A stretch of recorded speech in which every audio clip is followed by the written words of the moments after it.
Reaction with active metals आएंगे। तो class आप सबको पता है व्हाट आर एक्टिव मेटल्स? बोलो। You are not going to be have the active metals from periodic table, वहां से नहीं मिलेंगे आपको active metals. You know reactivity series हुआ करती थी जिसका सबसे रिएक्टिव एलिमेंट होता था पोटेशियम। हाँ, देन सोडियम, पोटेशियम, है ना? गलत बताओगे और मैं उसको यस कर दूंगी। Potassium is the super reactive element. Potassium है, सोडियम है, मैग्नीशियम है, ये कुछ इनिशियल हमारे पास मोस्ट रिएक्टिव एलिमेंट्स होते थे। ठीक है,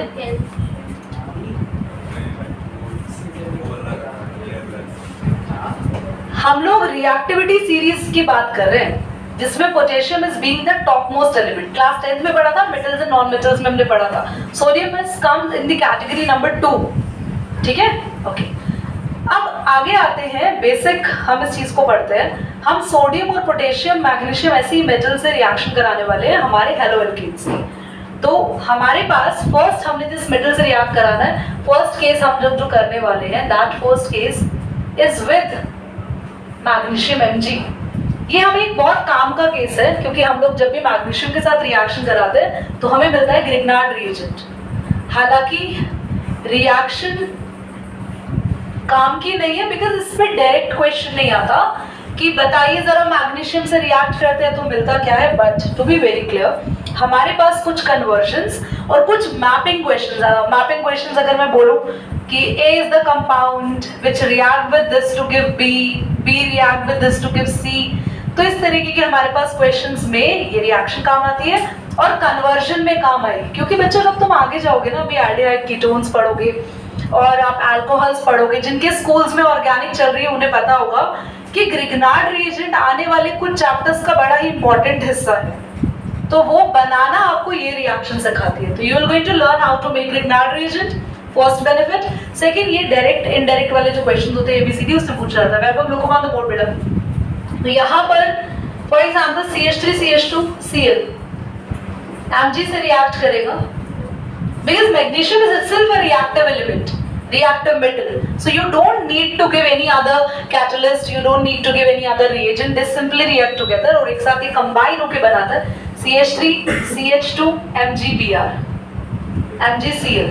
वो एक्चुअली Br इसलिए याद रहा कि ग्रिग्नार्ड रिएजेंट में ज्यादातर हम लोग Br को लेके ग्रिग्नार्ड रिएजेंट्स बनाते हैं। CH3 Br के साथ भी Mg के साथ रिएक्शन करोगे तो कुछ नहीं हो रहा, बस यहाँ पर Mg साथ में लग गया। चेन के साथ हैलोजन था पर वहां पर Mg आ चुका है साथ में, मतलब कुछ ऐसा कि इस हैलोजन और इस चेन के बीच में Mg लग गया। This very simple. रिएक्शन कैसे हो रही है, बॉन्डिंग कैसे हो रहा है, मैकेनिज्म कैसे हो रही है, कुछ कोर्स में नहीं है। जस्ट आपको अगर ग्रिग्नार्ड रिएजेंट बनाना है तो कुछ नहीं करना, आपको एक हेलो एल्केन चाहिए, डायरेक्टली रिएक्ट करेंगे मैग्नीशियम के साथ और उस हेलो एल्केन में हैलोजन और चेन के बीच में मैग्नीशियम आ जाएगा। That's it. ये जो बना है we call it Grignard reagent. वैसे इसका नेम पूछेंगे, that's ethyl magnesium chloride, this is methyl magnesium bromide, that's it. Okay, now case number 2 है विद सोडियम। बचपन था ना जब हमारा साइंस को, जब हम बचपन में पढ़ते थे क्लास 11th, दैट वाज बचपन। क्योंकि यार उस टाइम तो अलग ही फीलिंग थी ना, साइंस जब नई लेते ना हमारे पास विंग्स आते थे और हम इतने अच्छे सपनों में जी रहे होते हैं। हमने साइंस ले ली, वाओ, बायो ले ली तो बंदा तो डॉक्टर ही कहलाता है। घर वाले रिश्तेदार उसको डॉक्टर बुलाने लग जाते हैं और मेडिकल नॉन मेडिकल वाला इंजीनियर। फिर जैसे रिजल्ट आता है 11th का, फिर हमें पता चलता है हाँ हम इतने पानी में हैं, फिर खत्म। 12th में आते हमें अपनी असली औकात पता चल जाती है। तो प्लीज ध्यान से देखेंगे। और अब आते हैं जब हम लोग बचपन में रिएक्शन पढ़ी थी उसको रिव्यू करने का टाइम आ गया। नेम लेते ही सबको याद आ जाएगा। वुड्स, आधों को नेम लेके भी याद नहीं है तो वुड्स बहुत ज्यादा बचपन में थे। फिर अब जरा ध्यान से सीखें। तो वुड्स रिएक्शन क्या होता है? वुड्स एक ऐसी रिएक्शन है जिसमें हम लोग कार्बन के नंबर्स को डबल करना सीखते हैं। पर इस रिएक्शन की एक खामी थी, एक रिएक्शन की डिसएडवांटेज थी, इसमें हमेशा even number of carbon chain ही बनती है। मतलब ये रिएक्शन, ये वुड्स देगा ठीक है मैं तुम्हें डबल करना सिखा दूंगा पर इवन नंबर ही आंसर्स में मिलेंगे। यार ये तो वैसे भी लॉजिक है, मैथ्स वाले वैसे भी समझ जाएंगे किसी का डबल हमेशा इवन ही होता है। क्योंकि 2 से किसी भी नंबर को मल्टीप्लाई करो तो इवन ही आएगा, बस चेन को डबल कर रहे हैं, डबल मतलब आंसर्स में इवन मिलेगी। इसका एक साथी और पढ़ा था हम लोगों ने, कॉल्वेज, याद आया? कोई बात नहीं, कॉल्वे नहीं था, मेरे माइंड में याद नहीं आ रहा, कोई और था, अभी बाद में बताएंगे। मेरे को कॉल्वे नहीं है, कॉल्वे कॉल्वे ही तो था, कॉल्वे ही था, 11 में ही था। चलिए इधर आओ बच्चों, CH3 CH2 Br, कोई भी हाइड्रोअल्केन हो जो तुम्हारी मर्जी हो, बस उसको डबल लेना है आप लोगों को। 2Na से रिएक्शन करनी है, इसमें रिएजेंट आपको याद रखना है dry ether, we need that reagent, we need, because it's very reactive. तब भी हम रिएजेंट यहाँ पे ले रहे हैं, दीदी ये रिएक्टिव है, उसके बावजूद भी आप रिएजेंट यहाँ ले रहे हो, अभी आपने बताया था वो रिएक्टिव और वहाँ रिएजेंट लेने की जरूरत नहीं। एक्चुअली ड्राई ईथर हम लोग कह सकते हैं एक सॉल्वेंट का काम करता है। सॉल्वेंट मतलब एक तरीके से एक मीडियम प्रोवाइड करेगा कि जिसके अंदर जाके ये दो चीजें मिक्स हो सके। समझ में आ रही है आपको बात? डायरेक्टली सोडियम इसमें मिक्स नहीं हो सकता, तो dry ether is being as a solvent, okay. तो ये दोनों जैसे ही कंबाइन होते हैं, 2Na 2Br के साथ बाहर, चेन में कार्बन कितने दिख रहे हैं अभी तुम्हें? 2, तो एक्चुअली 2 नहीं है, डबल है, कितने हैं? 4, तो 4 कार्बन की चेन आपको मिल जाएगी, you will get your butane. ये बाहर, दीदी हमने Cl के साथ सीखी थी वर्ड्स, Cl के साथ भी सेम ही रिएक्शन होगी, डजंट मैटर। तो अगर आप इसके अलावा ये ले रहे हैं for example, the same reaction is being carry on, कितने CH3 है? 1, पर यहाँ पे डबल। Got it? करिए बच्चों, चलिए पॉज करेंगे। सो अब एक एलिमेंट से और रिएक्शन, अच्छा क्वेश्चन पूछा था मुझसे अभी लक्ष्मी ने कि पोटेशियम से रिएक्शन क्यों नहीं होता, बिकॉज वो नेसेंट फॉर्म में मिलता ही नहीं, इतना रिएक्टिव है, वो हमेशा ऑक्साइड या हाइड्रोक्साइड फॉर्म में ही नेचर में मिलता है, तो it's being very difficult to handle the potassium. और सोडियम के लिए भी डिफिकल्ट था, बट हम लोगों ने उसके लिए सॉल्वेंट अलग से ले रखा था, dry ether, to get it stabilise, okay. चलिए एक रिएक्शन होता है हमारे पास इन्हीं का, लिथियम के साथ होता है बच्चों। ये जो कंपाउंड बनाते हैं इसका स्पेशल नेम है हमारे पास, वी कॉल इट LiBr, इसको बोलते हैं oregano metallic compounds.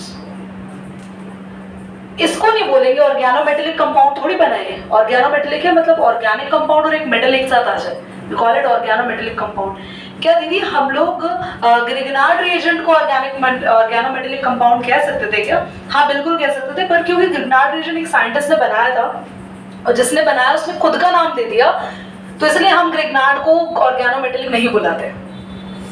Oregano metallic बाकी दुनिया के सारे कंपाउंड्स है, बट वो ग्रिग्नार्ड वाला नहीं है, ठीक है। That's organometallic compound, organo, this stands for metallic, okay, organo metallic compound. That's it, you just need to heat it out a little और done करना।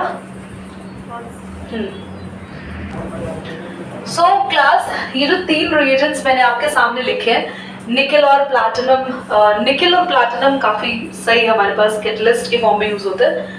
एक्चुअली डी ब्लॉक के जितने भी एलिमेंट्स हैं, डी ब्लॉक के पास ना खूबियां हैं, D block can be a very good catalyst. अभी डी ब्लॉक एलिमेंट क्यों अच्छे कैटलिस्ट है, आप लोग डी ब्लॉक में पढ़ेंगे, where I am going to tell you. साथ में जिंक और कॉपर हम एक साथ एज अ कपल लेने के, जिंक और कॉपर को हम एक साथ यूज करते हैं as a catalyst. Red phosphorus, पर इसके लिए यार ये जो है ना, ये कुछ स्पेशल हैलोअल्केन्स के लिए काम करता है। अब दीदी ये आपने बता तो दिया कि ये सारे रिएजेंट है, पर काम क्या कराना है? काम हमें ये करना है कि हमें कोई हैलोअल्केन लेना है और उससे बनाना है हमें सिंपल, हम चेन के साथ हैलोजन लेकर आएंगे और रिजल्ट में खाली चेन लेके जाएंगे, हैलोजन हटा देंगे, हम सिंपल एक चेन लेके जाएंगे। यानी कि जैसे आप क्लोरोमीथेन से सिर्फ मीथेन मिलेगा, क्लोरोब्यूटेन से सिर्फ ब्यूटेन मिलेगा। रिएक्शन काफी काम आएगी कन्वर्जन में। तीनों प्रोसेस क्या हम लोगों को एग्जाम में याद रखने की जरूरत है बच्चों? इन दोनों में से कोई भी एक याद रख सकते हैं, इट्स अपॉन योर चॉइस। इसको आप याद रखोगे स्पेशली क्योंकि ये रिडक्शन सिर्फ आइडो एल्केन्स के लिए है।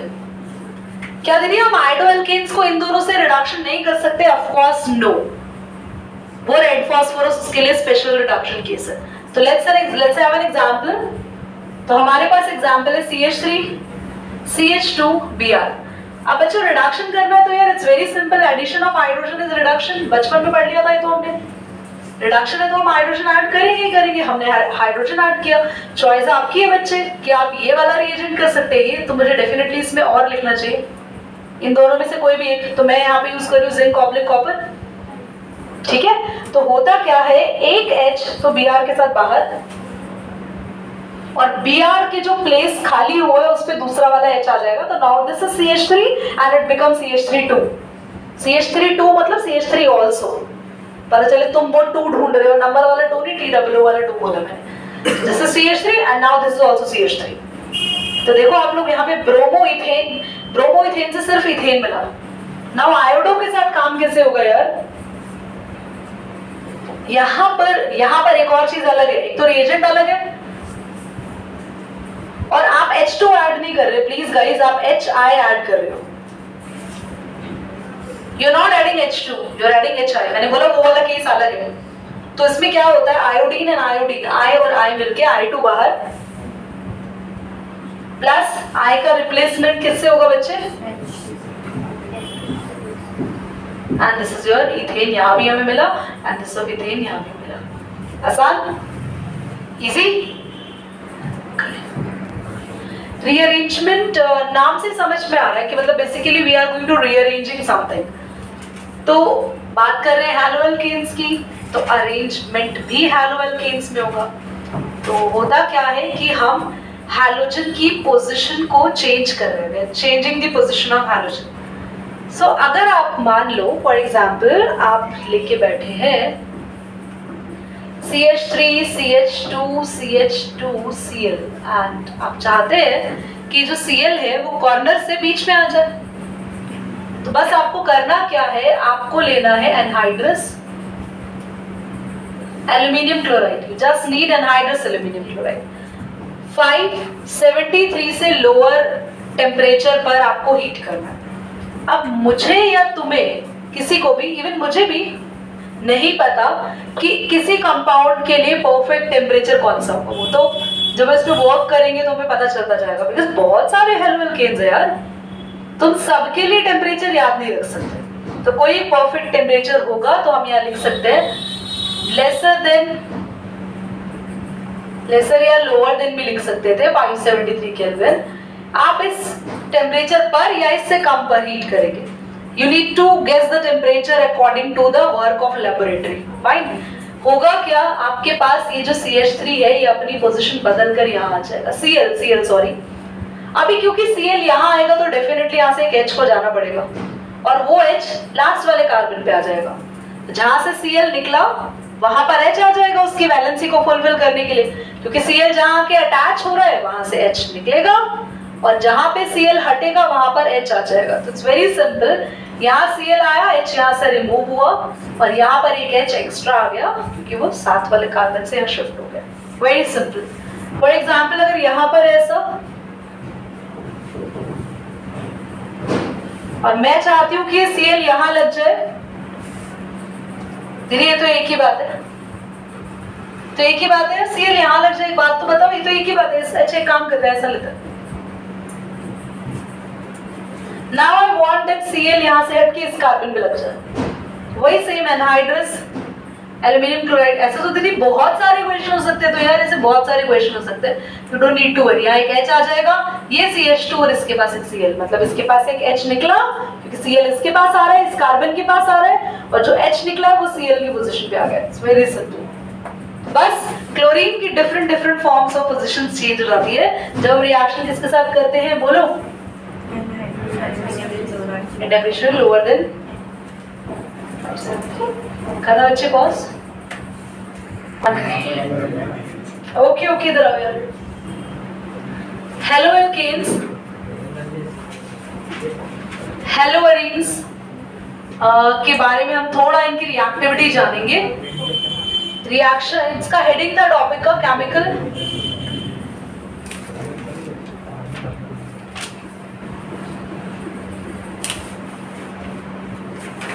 reactivity of halogens। तुम्हें जो मैंने हेडिंग लिखवाई है वो केमिकल प्रॉपर्टीज है। पर यहाँ अभी मुझे समझाना जो वो रिएक्टिविटी है, ठीक है। What are haloalkenes? Carbon chain के साथ हैलोजन का रहना। What are haloarenes? बेंजीन के साथ हैलोजन का रहना। सो इन दोनों ही केसेस के अंदर हेलोएल्कीन्स हमेशा ही हेलोएरीन से रिएक्टिव रहता है। ये रीजन तुम्हें पता होना चाहिए, तुम्हें जरूर पता होना चाहिए कि क्यों ये ग्रुप कंपैरेटिवली दिस ग्रुप से ज्यादा रिएक्टिव है, मतलब ऐसा क्यों है, ऐसा क्या स्पेशल है। एक सेकंड के लिए पॉज करिए।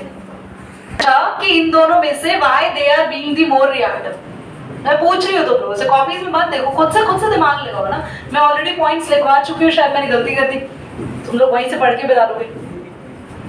होता क्या है, रिएक्टिव वो होता है जो अनस्टेबल होता है।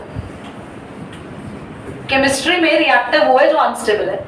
मैं अगर सिंपल सी लैंग्वेज में बोलूं, ये मैंने काफी बार स्टूडेंट्स को बताया, एक वो बच्चा जो अनस्टेबल होता है ना, जिसको दिख रहा है मेरे घर की फाइनेंशियल कंडीशन भी थोड़ी खराब है, मुझे मेरे पापा का भी सपोर्ट बनना है, मेरी मम्मी का भी सपोर्ट बनना है, तो उसको ना ज्यादा भूख होती है पढ़ने की।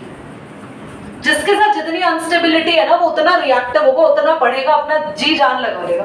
और जिस बच्चे को दिख रहा है कि भैया पापा आते हैं पर्स में बिना बोले 2000 का नोट डाल देते हैं, जो अब बंद हो गया है, तो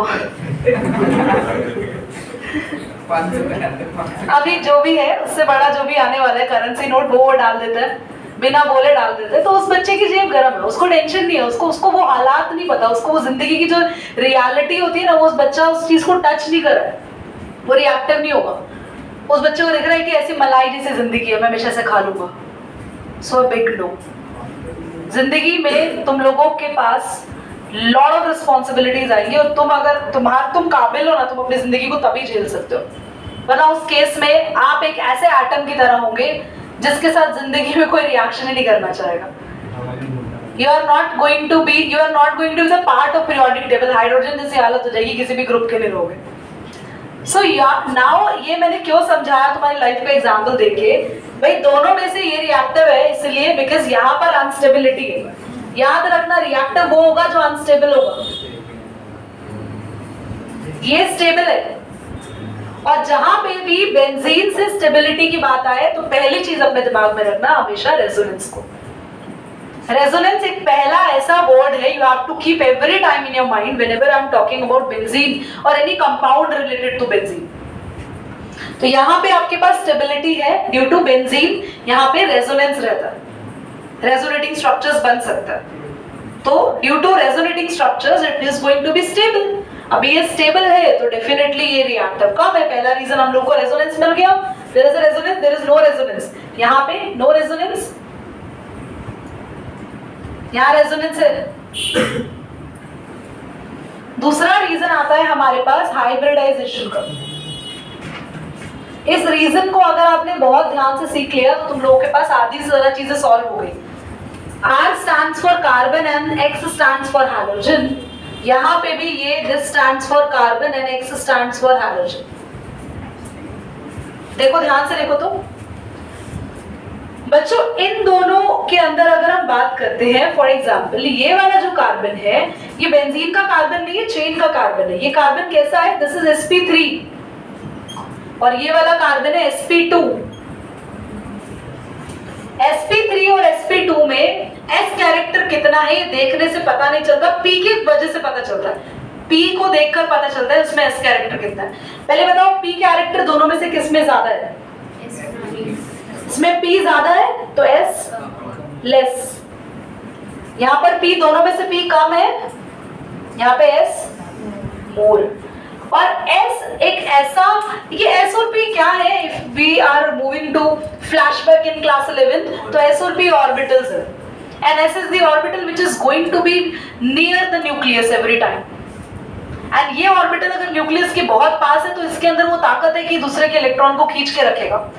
तो कहां पर s कैरेक्टर मोर है? यहाँ पे s कैरेक्टर मोर है, इस वाले कार्बन के पास मोर s कैरेक्टर है।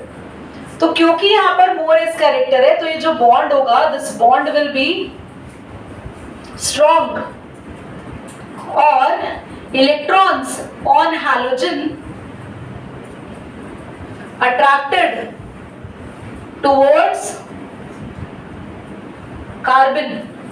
ये बॉन्ड जो होगा इन कंपैरिजन टू दिस ये वीक होगा। ये वाला कार्बन कहेगा मेरे पास इतना स्ट्रॉन्ग एस कैरेक्टर नहीं है, मेरे पास इतनी स्ट्रॉन्ग अट्रैक्शन नहीं है, तो I can not hold the bond too close. वहां पर क्या है आपके पास, एस कैरेक्टर बहुत ज्यादा है। अच्छा एक और चीज बताऊं, फॉर एग्जाम्पल यहाँ पर क्रिएट करते, आपको पता है जो बॉन्ड जितना ज्यादा पोलैरिटी जिसमें होती है वो बॉन्ड उतना स्ट्रॉन्गर होता है। जिस बॉन्ड में जितनी पोलैरिटी होगी, जितना ज्यादा नेगेटिव पॉजिटिव चार्ज जहां बनेंगे, तो ध्यान से देखो यहाँ पर एस कैरेक्टर मोर है, तो ये ज्यादा इलेक्ट्रॉन या ज्यादा चीजें अपनी तरफ खींचेगा, तो यहाँ पर हम पार्शियल पॉजिटिव और पार्शियल नेगेटिव चार्ज क्या होगा, मोर होगा। यहाँ पे पॉजिटिव और नेगेटिव चार्ज होगा बट वो भी लेस। ये जो मैंने बनाया है ना ये सिंबल पार्शियल का है। तो सिंपल सी बात है, sp2 दुनिया में कोई भी एलिमेंट अगर sp2 है, sp हाइब्रिडाइजेशन वाला है, तो वो एलिमेंट अपने बॉन्ड को स्ट्रॉन्ग बनाता है। और sp3 या और आगे हाइब्रिडाइजेशन पे भागो, वो अपने बॉन्ड को थोड़ा सा वीक बनाता है, बिकॉज उनमें अट्रैक्टिंग ऑर्बिटल नहीं है। So which bond is going to be here weaker, this bond. तो बॉन्ड वीक है, जल्दी टूट जाएगा, तो यहाँ पे रिएक्शन जल्दी होगी। यहाँ बॉन्ड स्ट्रॉन्ग है, नहीं टूटेगा ये, तो नहीं टूटेगा तो रिएक्शन ये थोड़ा देर से करेंगे। स्टेबल है ना, बॉन्ड स्ट्रॉन्ग है इनका, स्टेबल है। वहां बॉन्ड स्ट्रॉन्ग है बच्चे के, पापा के अंदर, पापा पर्स में पैसे डाल रहे हैं, बॉन्ड स्ट्रॉन्ग है, स्टेबल है बच्चा है। और यहाँ पर कुछ केसेस में क्या होता है, बच्चा पैसे मांगेगा तो वो पिट जाएगा, है ना, तो क्यों मांग रहे हो, और क्वेश्चन बहुत सारे। और अच्छी बात है उसको खुद के अंदर जज्बा होना चाहिए कि मुझे कमाना है, तभी तो पढ़ेंगे। ओके, ये चीजें क्लियर हो गई। एक मैंने कुछ पॉइंट और लिखवाया था, बताओ तो बच्चों। एक रेजोनेंस था, एक हाइब्रिडाइजेशन था,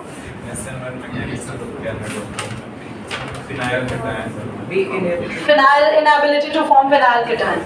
इधर आओ जरा, यहाँ देखो बच्चों, यहाँ पर कोई टेंशन नहीं होती कि अगर x एज अ माइनस चला जाएगा तो r पे प्लस आएगा, कोई दिक्कत नहीं है, चेन को प्रॉब्लम नहीं होती।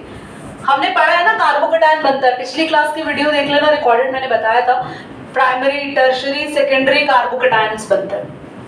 कार्बोकेटायन आसानी से बन जाते हैं, कोई दिक्कत नहीं है। यहाँ दिक्कत है यार इस वाले केस में, ध्यान से देखो, यहाँ पे थर्ड केस ध्यान से देखो, बेंजीन कभी